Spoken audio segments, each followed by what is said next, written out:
Hi friend, this is Pastor Lucas Pin, and this is our snack for the journey. And this week we are in our final installment of the Gospel of Matthew, the final verse, not the last verse of Matthew, but our final verse here in our journey that we took. So in the Gospel of Matthew, beautiful Gospel. I'd like to encourage you to read the whole Gospel. It's a beautiful Gospel.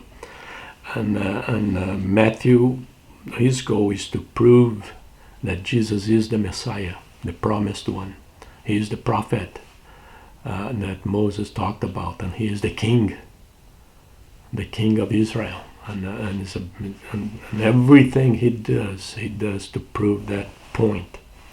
And it's beautiful. And before I read the verse for today, I'd like to encourage you to subscribe to our channel and to share this video with your friends and families and help us to bless other people. Verse for today, chapter 28, verse 6. 28, verse 6, it says, "He is not here. He has risen, just as he said. Come and see the place where he lay." Of course, you already got where this verse is. This verse is all the way to the end of the gospel. The last chapter of the gospel talks about the resurrection, and the ladies went there to see what was going on, and the guards were so afraid, and they shook and became like that. And the angel said to the women, "Do not be afraid." But the great news is not that. The great news is not the earthquake. The great news is not the stone to rolling out. The great news is not the guards to kind of passing out, afraid and all that kind of. The great news is not the angels, the two angels, powerful beings appearing to the ladies. That is not the great news. The great news is He's not here. He's risen. That is the great news. There is no Christianity without the resurrection of Jesus. Let me say it again. There is no Christianity without the resurrection of Jesus. And this is what he said. He is not here. He's risen. Let me say it again. He said that he would do this. That's very important. The word told you. He told you. Just as he said.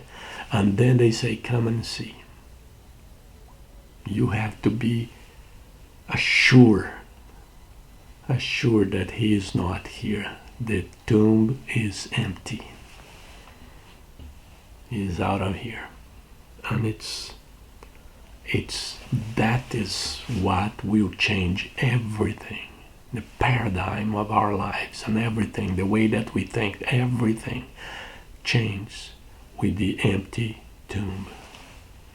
Knowing and believing that Jesus is alive. He came back from He is powerful enough. He is the Son of God. He won. That is what changed everything. And the angel wants them to be sure of that.